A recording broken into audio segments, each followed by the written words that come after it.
Hello Taurus, thank you for joining me for your weekly forecast for week commencing the 6th of March. Your ruling planet, Venus, has started a retrograde journey in the most sensitive part of your horoscope. This hasn't happened for about a year and a half, so we're all going to feel the impact of this, but for you, particularly through to the very start of April, it could make you much more reflective about people who are no longer in your life. If you've recently broken up with someone, processing the relationship, going through the letting go process is going to be something you probably can't rush. Then again, there may be a current relationship which you're going to explore and really consider whether it's given you the level of nurturing and positivity you really yearn for.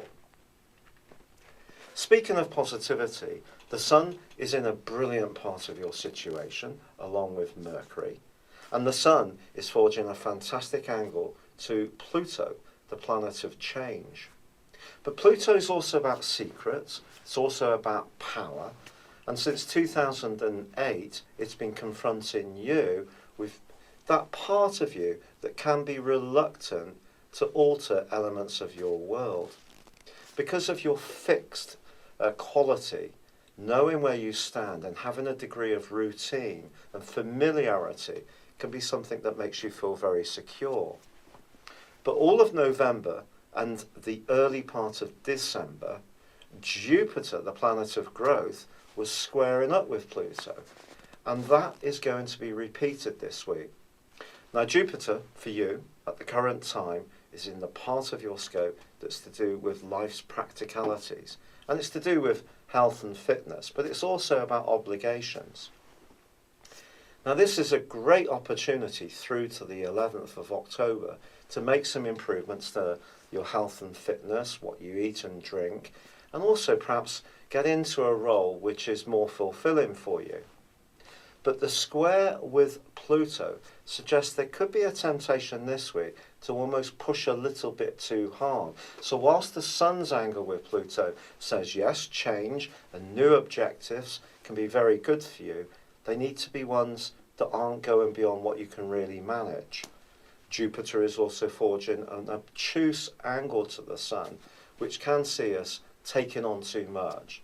Almost in your case, being too much of a good egg, especially in group situations, so just be aware of that.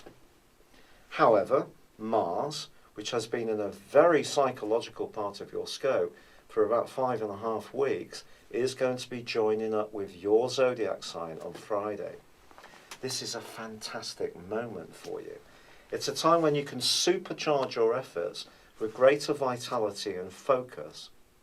When Mars goes through the 12th solar house, as it has been for you, our moods can be rather up and down, and that connection to the past or unresolved issues can be very strong. But the way issues tend to come up can be a little bit unpredictable. It's almost as if at times we can feel a bit tearful, at other times rather angry, but not quite put our finger on why. But by the end of this week, I think Mars is really going to be helping you to go forwards in a much more together way. Your energy, your sense of self, your confidence are all going to be increased by this. But there is a little bit of a cautionary note, because Mercury, in the friendliest part of your situation, does get caught up with the more negative and draining influence of Saturn by the weekend.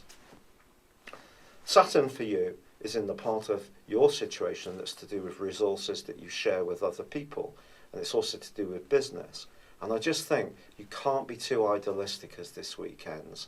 Business and pleasure on this particular occasion are not necessarily going to mesh together very well. So be careful what you agree to or who you get too caught up with.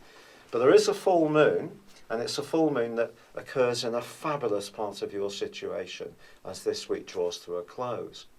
It's one which is going to give you a lot of choices over the next 2 weeks, especially to be more creative and playful and let go a little bit and just explore new possibilities. But it itself is forging a link with Uranus, that planet which has been causing you to feel really restless of late. And I just think that if you do make some changes, they needn't be just for change's sake. Think things through carefully to see that they're really right for you. But if you need to initiate things more yourself, go on the front foot, make your own decisions, be more single-minded, then certainly the role of Mars is going to help you hugely, as will the Sun's wonderful angle to Pluto, which is calling out to you to make some well-thought-through changes. It's been a real pleasure being with you. Thank you for joining me. Good luck, and goodbye for now.